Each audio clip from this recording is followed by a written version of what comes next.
मैं आपसे ये जानना चाहता हूँ कि ये आजकल जो लिटरेचर फेस्टिवल होते हैं, एक तो इनमें ये स्टेक होल्डर्स का इंतखाब कौन करता है?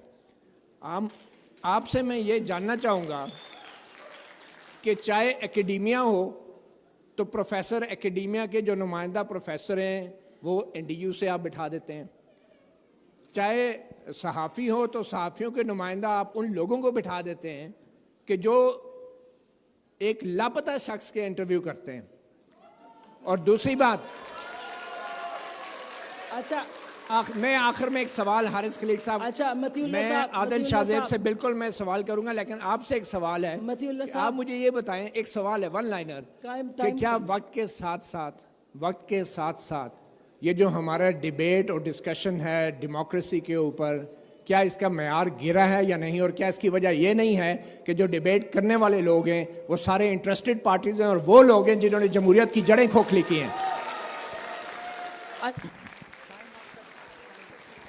देखिए आप जी आप जवाब दे को भी जी। हाँ बहुत मुख्तसर में अर्ज करूँ कि जो मेयार है तमाम डिबेट का पाकिस्तान में और मुकालमे का, वो गिरा है।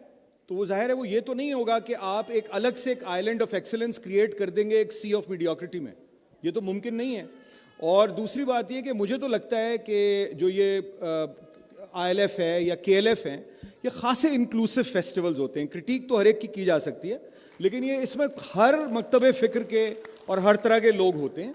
तो मैं नहीं समझता कि एक अगर जो लोग मिसाल के तौर पे मैं हूँ या आप हैं, मैं अगर फ़र्ज़ करें कि मैं एक प्रोग्रेसिव आइडियोलॉजी से या प्रोग्रेसिव राइटर्स एसोसिएशन से अगर मिसाल के तौर पे अगर मेरा ताल्लुक़ है, तो मैं हल्का अरबाब ज़ौक़ के किसी शायर को ना बुलाऊँ, ये बात भी उतनी गलत है जितनी दूसरी बात गलत है। तो ये मैंने आपको शेर से मिसाल दे दी। बाकी सहाफ़ियों के मामलात आप लोग आपस में तय कर लें, मैं आमिल सहाफ़ी नहीं हूँ।